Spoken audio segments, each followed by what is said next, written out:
The year 2026, the journey shall be well. Can I hear you answer a louder amen?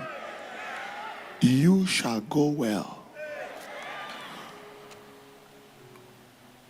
I want to charge you quickly before the declaration on the subject, preparation for the journey. Preparation for this journey, The journey of 2026.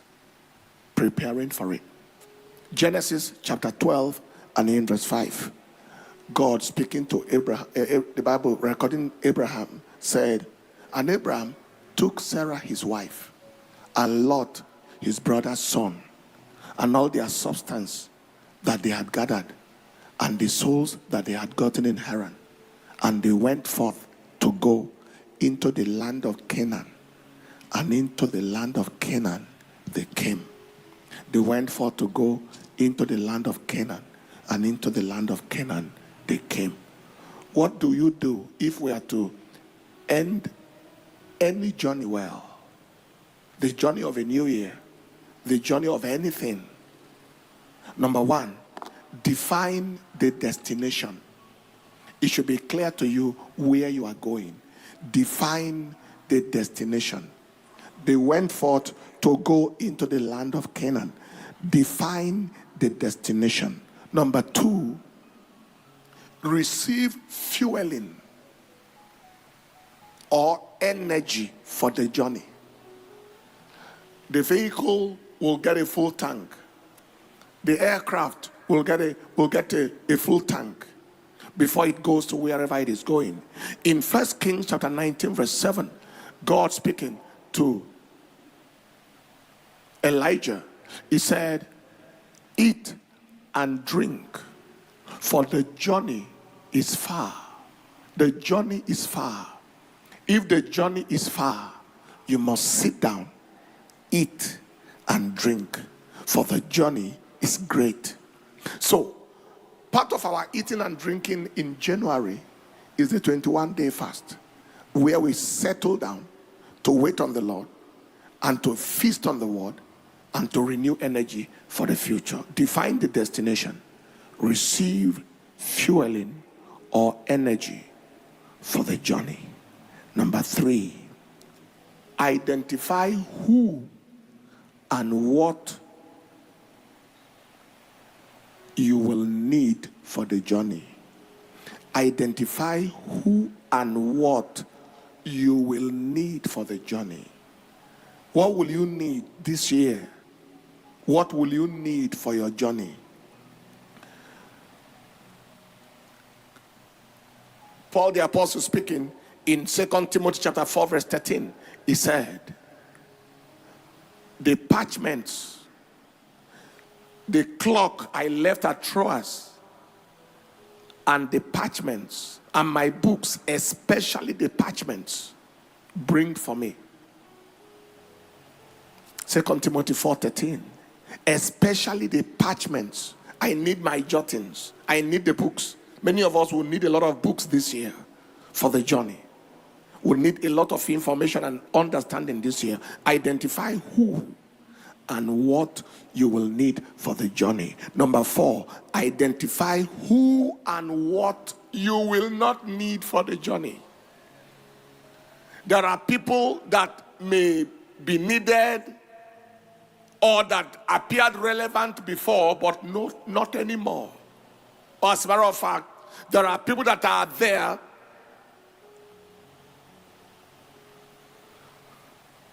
that are not meant to be there. So identify who and what you will need for the journey. 2 Timothy chapter 4 and verse 13. And number 4, identify who and what you will not need for the journey.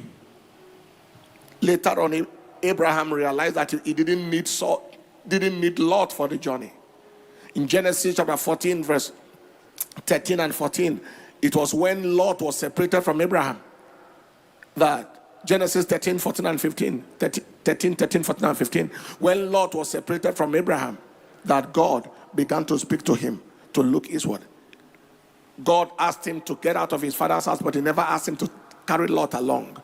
There are those who will burden your journey, who will waste your life, who will waste your destiny. There are cargoes of life.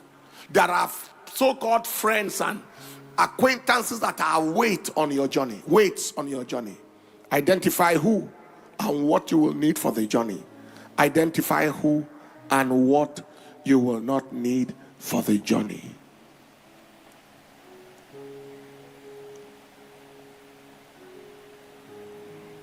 Number 5,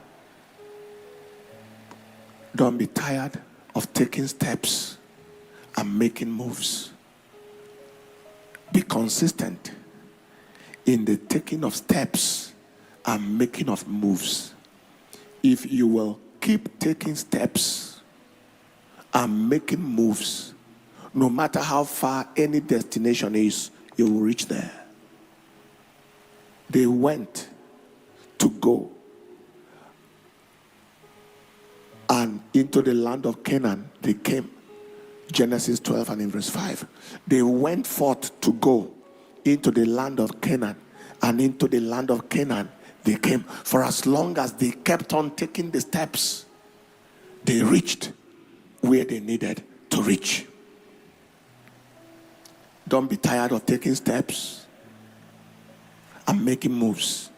Be committed to the consistent taking of steps and making of moves. Number 6, guarantee the destination with the presence of God. Guarantee the destination. If God is going with you, you are sure you will reach the end. Guarantee the destination with the presence of God. He said, my presence will go with you. Exodus 33 and in verse 14, and I will give you rest. And Moses said, if your presence does not go with us, don't take us from here. In verse 15, 13, 33, 14 and 15. Guarantee your destination with God's presence. It doesn't matter who is not going with you. God must go with you. Exodus 13, 21. He said, and the Lord went with them in the pillar of cloud by day and the pillar of fire by night. He went with them. He went before them. Guarantee your destination with the presence of God. Exodus 33, 14 and 15. Exodus 13, 21. And finally, remain sensitive to divine direction and be ready to make U-turns where necessary. While we proceed on the journey, remain sensitive to divine direction. Be ready to make U-turns where necessary. Psalm 32 and in verse 7, I will instruct you and guide you. 32 verse 8, I will instruct thee and teach you. I will guide you with my eyes. I will guide you with my eye. If you are going to be ready for me to instruct you and teach you, and allow me to guide you with my eye, you will not miss the road. This, I believe, is a marching order that everyone will need. Share this with your friends. Share this with your brothers. Share this with the brethren. I think we need to share this even in the main church. First of all, define